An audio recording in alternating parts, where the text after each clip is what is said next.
What should we focus on in Scripture study?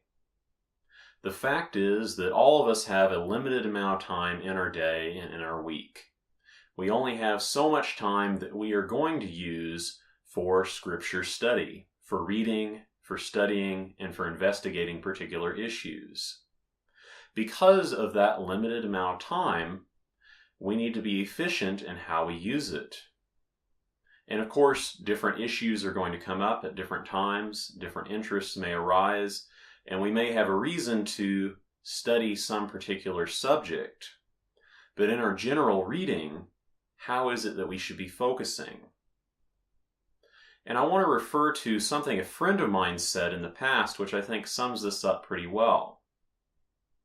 Someone was suggesting studying the book of Revelation because their teacher had said this is where all of the end time stuff that's going to go on in the future is described, and so that should be where a person studies. My friend suggested instead we should study the book of Deuteronomy, because Deuteronomy tells us what we are supposed to do today. It tells us what we are supposed to do now. And so studying the commandments is my suggestion. We should be studying the books of, for example, Exodus, Leviticus, Numbers, and Deuteronomy. We should be studying the commandments of the written Torah, because that is what applies to what we are doing just day to day.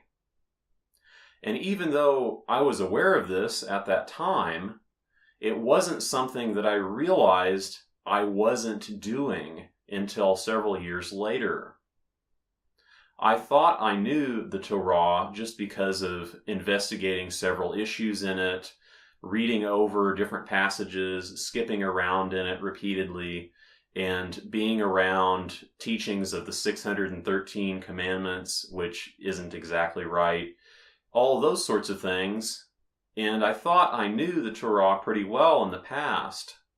And then finally, I was doing a sequential reading of it. I was actually reading through chapter 1, chapter 2, chapter 3, and so forth, reading through it on a daily basis.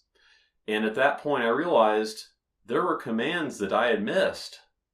And I realized there were commands I had been taught incorrectly, that it didn't actually say what people said that it said in the actual written Torah. And the only way that I was going to know that is by actually reading it.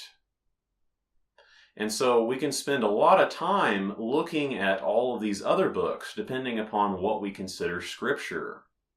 If a person accepts the Calvinist 1646 canon, the Bible that has the 66 books in it that most people call the Holy Bible, if a person accepts that Calvinist Bible as Scripture, there are 66 books to go through.